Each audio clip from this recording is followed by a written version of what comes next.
Microeconomía. Unidad 6. ¿Cómo determinamos el salario, la renta y el beneficio? Clase 11, parte 1. Mercados de factores, demanda derivada, precio de equilibrio, sindicatos, negociaciones colectivas, efecto de las leyes de salario mínimo. Hasta ahora nos dedicamos a los bienes y servicios finales.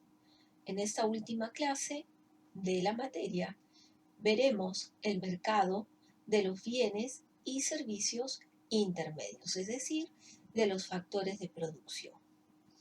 Las curvas de demanda de los factores de producción tienen pendiente negativa, al igual que las curvas de los bienes finales. Sin embargo, las demandas de los factores son demandas derivadas, es decir, que dependen del nivel de producción de la empresa como del costo de los factores. En otras palabras, para decidir cuánto demandará una empresa de cierto factor, primero deberá averiguar el nivel óptimo de empleo a contratar. Para ello, determinará si el costo de utilizar una unidad más de trabajo, es decir, el costo marginal del trabajo, que es igual al salario, es mayor o menor que el aumento del ingreso derivado de tener más producto para vender a medida que incrementa más trabajadores.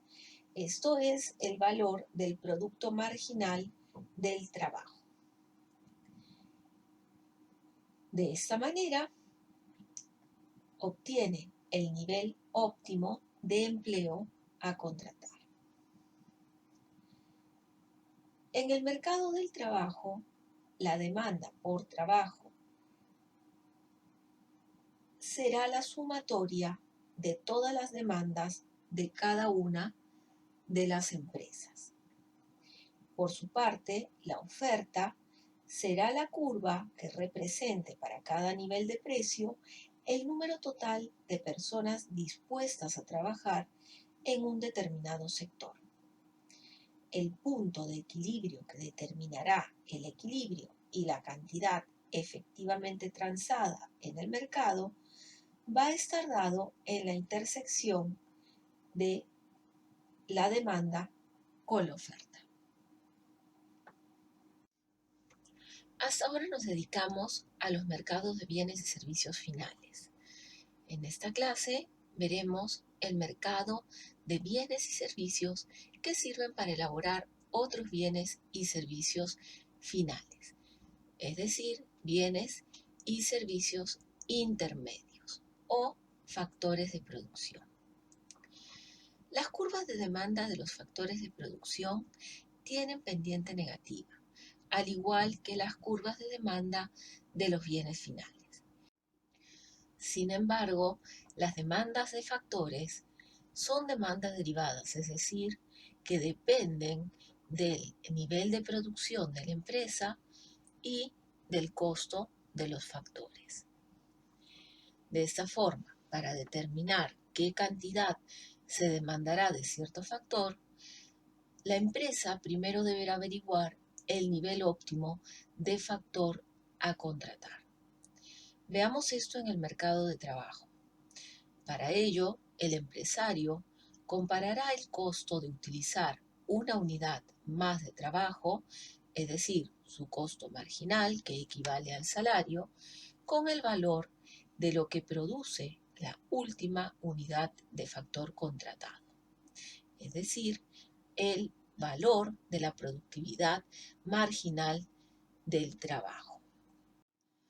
El valor de la productividad marginal del trabajo es el producto marginal del trabajo por el precio del producto.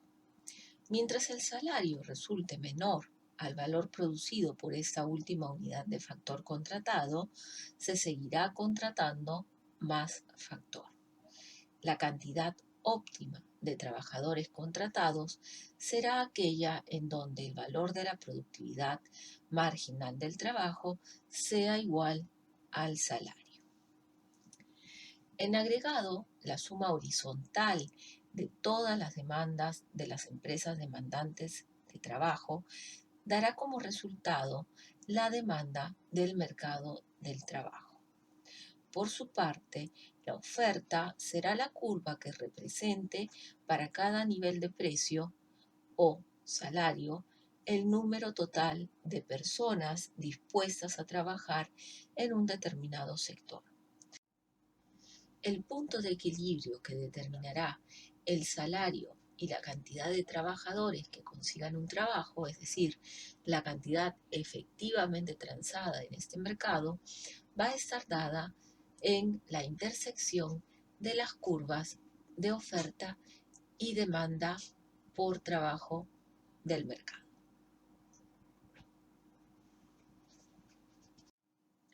Ahora bien, ¿qué ocurre si el salario se determina en una mesa de negociación colectiva, ¿sí? A través de los sindicatos? En esta situación, el sindicato determina un salario mínimo al nivel de salario mínimo por encima del salario de libre mercado y se genera un exceso de oferta, es decir, que la cantidad ofrecida de horas de trabajo es mayor que la cantidad demandada por las empresas. De hecho, los trabajadores ofrecerán LS. No obstante, el exceso de trabajadores no sería contratado y entraría a la categoría de desempleados.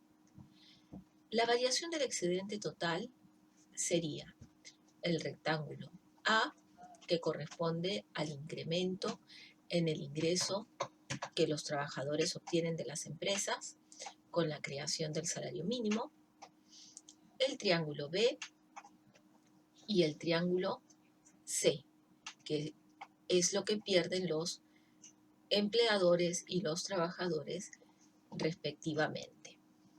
Del mismo modo, el trapecio D representa también una pérdida, dado que este cuadrilátero corresponde a la pérdida producida por el desempleo, es decir, gente que tenía la esperanza de ser contratada, que hace su mejor esfuerzo, pero que lamentablemente no consigue cubrir alguna de las plazas. Vale decir también que C solo sería ganado por la sociedad si se contrataran más trabajadores por... De este modo, la pérdida de eficiencia social neta son los triángulos B y C y el trapecio D. Este mismo análisis hecho en el mercado del trabajo es posible reproducirlo en el caso del mercado del capital. Hasta aquí hemos llegado con la clase número 11 de la unidad 6.